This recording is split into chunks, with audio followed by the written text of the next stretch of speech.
안녕하십니까. 2021년 12월 4일 최변모 이펙트 시작하겠습니다. 윤석열 국민의힘 후보와 이준석 국민의힘 대표가 극적으로 화해를 했습니다.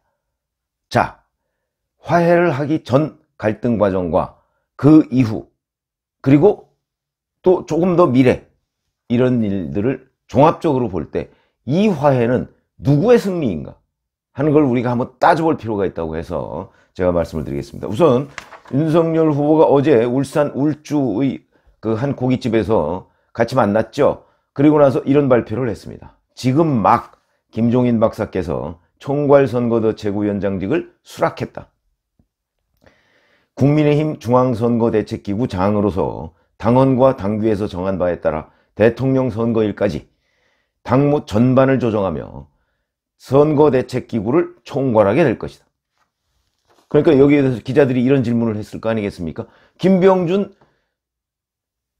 지금 선대위원장, 이 문제가 핵심 쟁점이었으니까 그 역할 조정이 있느냐? 이렇게 얘기했더니 김종인 총괄 선대위원장께서 선대위를 잘 이끌어 가실 것이다. 잘 이끌어 가시도록 우리 모두가 도와드리고 잘 또 지원해 드릴 거다. 이렇게만 얘기했습니다. 이걸 이제 일부 언론에서는 김종인 전 위원장한테 전권을 준 것이다 라고 이제 해석을 하는 그런 언론도 있지만 저는 그렇게 해석하지 않습니다. 왜 그러냐? 김종인 위원장을 잘 지원할 거라고 그랬지 모든 권한을 김종인 전 위원장한테 주겠다. 이거는 저는 약속하지 않았다. 그냥 애매한 표현으로 남겨뒀다고 생각을 합니다.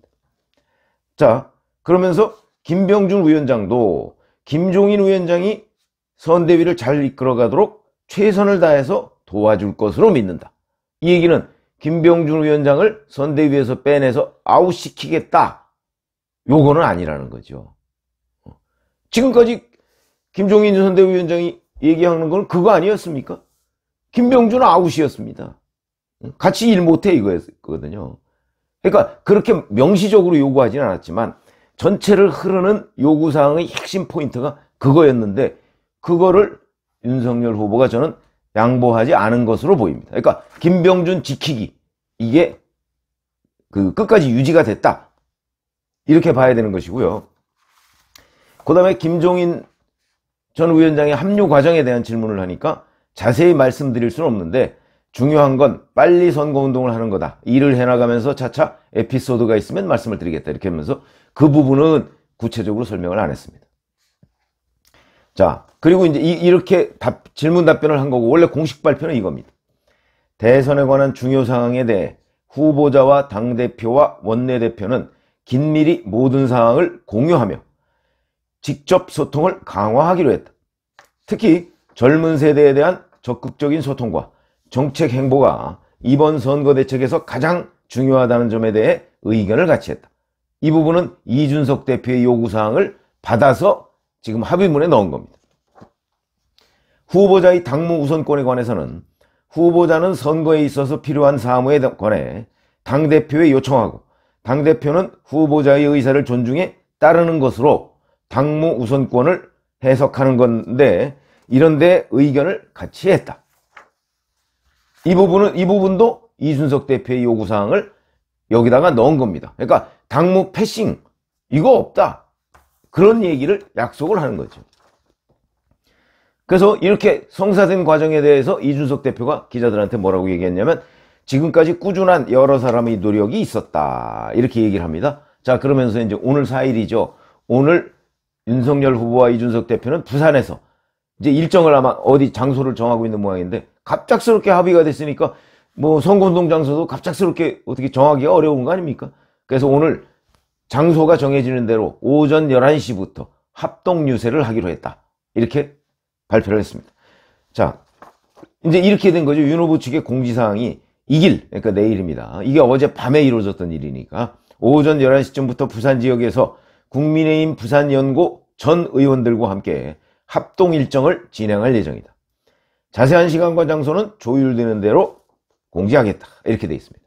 자, 그러면 제가 손익계 산설하고 이름을 따는 이게 누구의 승리인가? 뭐 그런 거 어찌 보면 중요하지 않을 수도 있습니다. 왜 그러냐면 이 갈등이 생기니까 이제 이준석 대표에 대한 호불호가 굉장히 이 갈등 과정에 이렇게 더 씌워져서 일부에서는 자, 이준석 자르고 가자. 제가 말씀드렸죠. 당대표에서 자르는 건 불가능합니다. 방법이 없습니다. 그랬더니 또 일부에서 이런 얘기를 하더군요. 아니, 선대위 홍보본부장 그거 자르고 그 다음에 공동상임선대위원장 그거 자르고 그러고 그냥 이준석 대표는 야, 너는 너대로 해. 나는 나대로 할 테니까. 이렇게 가야 된다. 뭐 이렇게 이제 주장을 하는 사람도 있습니다. 그건 과격한 주장이고 자해 행위라고 저는 생각을 합니다. 왜 그러냐? 그렇게 되면 그 피해는 물론 피해는 다 보지만 가장 큰 피해는 누가 보는 거죠? 대선에 당선 안 될지 모르는 윤석열 후보가 보는 거죠. 그러니까 그거는 하지하책이다. 근데 그런 주장을 실제 하는 사람이 있었습니다. 심지어 방송에 나와서 하는 사람도 있었습니다.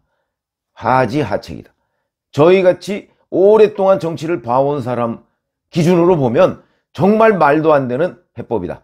이렇게 저는 생각을 하고요. 이 해법은요, 어차피 이 방법밖에 없었다. 이게 최선의 방법이다. 이렇게 생각합니다. 자, 그러면 이준석 대표와 김종인 전 위원장이 요구했던 거는 선대위에 대한 전권. 그렇죠? 그 다음에 김병준, 그 전권이라는 게 결국 김병준 위원장에 대한 아웃. 뭐 이런 거 아니겠습니까? 거기다가 이제 이준석 대표가 당무 패싱, 이거 없도록 하라.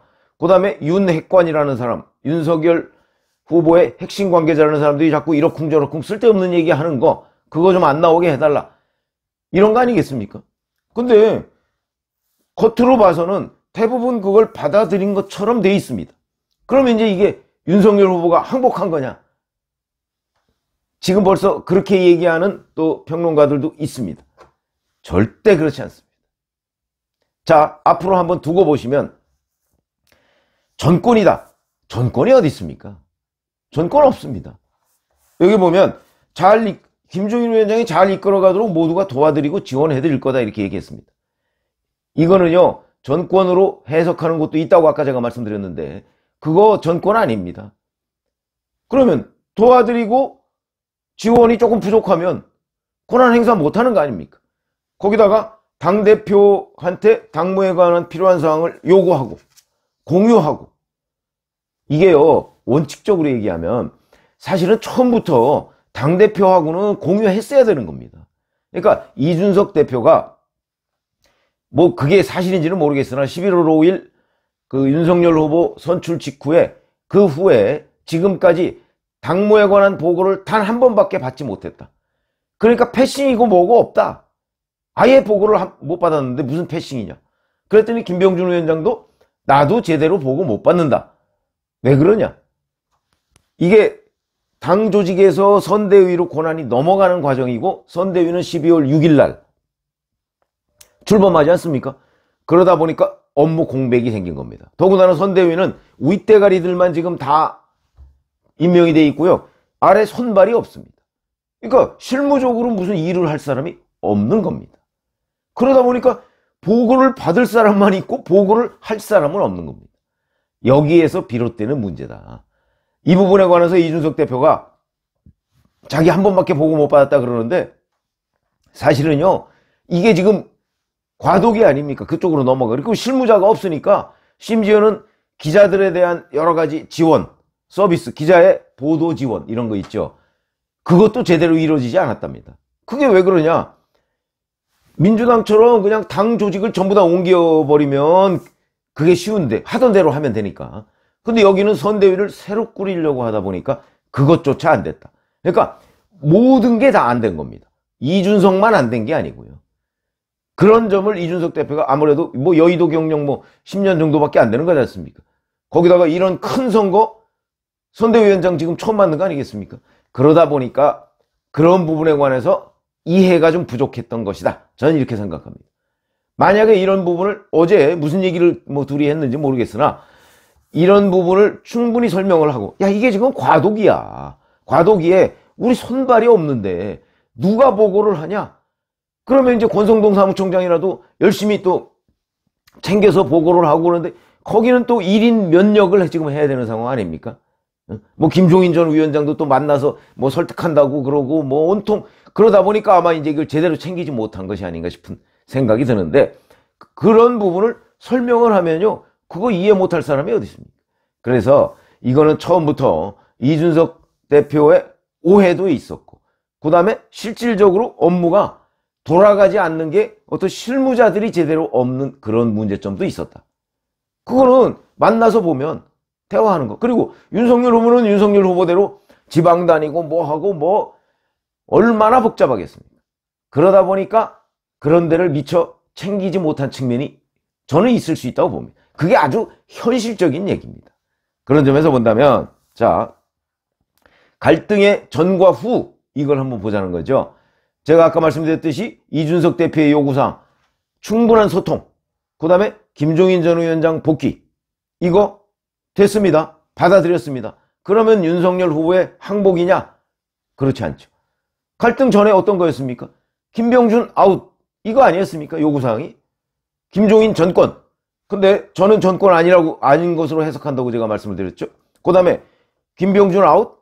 김병준 아웃은 아닌 것으로 보입니다. 지금까지 어떻게 되냐면 김병준 위원장도 김종인 위원장이 선대위를 잘 이끌어갈 수 있도록 최선을 다해서 도와줄 것으로 믿는다, 이렇게 돼 있죠. 그럼 김병준 아웃은 아니죠.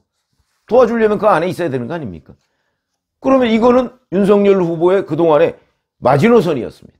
저는 윤석열 후보가 그걸 지켰다, 이렇게 생각을 하고요.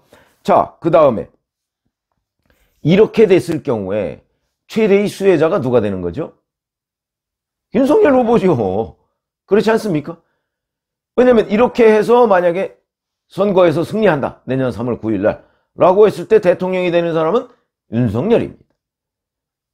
그러면 당연히 이런 수순으로 가져가야 되는 게 맞고, 그 최대 수혜자는 윤석열이다. 근데 그 과정에서 김종인 전 위원장, 그 다음에 이준석 대표 뭐 자꾸 이런저런 갈등이 있으니까 그 갈등은 자, 여기서 일단 봉합을 하고 선거를 위해서 매진하자. 이거는요, 정치를 오래 해본 사람이라면 충분히, 그리고 당연한 수순이다. 선대위 그 고문 오찬에서 신경식 전 의원이 그런 얘기를 했죠. 당장 가서 담판을 해서 데리고 와야 된다. 그게 정답이고, 신경식 고문은 YS가 그 민자당 대표 최고위원 시절에 원래는 민정기 출신이죠. 대표 최고위원 시절에 비서실장을 한 사람입니다. YS한테 그런 거를 받겠죠. YS도 그때 박태준 최고위원이 당무 거부하고 저 광양에 내려갔을 때 직접 가서 같이 올라왔습니다. 그러면 그게 박태준 최고위원을 YS가 존중해서, 존경해서 그랬겠습니까? 선거에 필요하니까 그렇게 되는 것이다. 이게 정치다. 근데 그거를 나 저 사람 싫으니까 저 사람은 그냥 제끼고 가자. 제끼고 갔으면 선거가 안 될 수도 있죠. 그런 거 아니, 그런 위험을 뭐하러 자초를 합니까? 그런 점에서 보자면 정치는 철저히 현실이고 철저히 현장 중심이다. 이런 관점에서 본다면, 자, 이번 이 합의의 최대 수혜자는 윤석열 후보다. 근데 윤석열 후보가 그걸 만들어냈다는 것이죠. 이게 중요한 정치 행위입니다. 자, 그러면 일각에서 또 이렇게 생각합니다. 이렇게 또 얘기하시는 분이 있습니다. 아니, 저 김종인 전 위원장하고 이준석 대표하고 또 조금 있으면 또 몽기를 부릴 텐데, 뭐 권한이 뭐 요거밖에 없냐는 둥, 뭐 내 의견이 잘 반영이 안 되는 둥 몽리를 부릴 텐데, 이렇게 내년 3월까지 끌려가야 되느냐? 그렇게 얘기하시는 분 있죠. 그 가능성 저는 있다고 봅니다. 물론 있죠. 그러나 그럴 경우라도 이 방법이 최선이다. 그때마다 틀어막고 가는 거죠. 이 방법이 최선이다, 이렇게 생각을 합니다. 그러나 대통령에 예를 들어서 당선되고 나면 상황은 180도 달라진다. 그게 정치입니다. 그렇기 때문에 윤석열 후보로서는 내년 3월 9일 본인이 당선될 때까지는 이 방법이 최선이다. 봉합을 해서 넘어가야 되는 것이고, 논공행상은 그 다음인데 대통령이 당선되고 나서는 뭐 지금 어떤 약속을 했느냐, 이건 중요하지 않다. 그거는 저희가 오랫동안 현장 정치를 들여다보고 관찰하고 이런 결과다. 또 하나, 사실은 윤석열 후보 측에서 매우 걱정한 부분 중에 하나가, 김종인 전 위원장 지난번에 만났을 때 다 합의한 거 아닙니까? 합의해놓고 하루 만에 뒤집은 거거든요. 그 부분은 윤석열 후보 측에서는 참 그걸 다 깔 수도 없고 안타까웠겠죠. 또 그러지 않을까? 이 김종인이라는 사람이 또 그러지 않을까? 왜냐, 김종인이라는 사람이 원래 좀 그런 성향이 있으니까.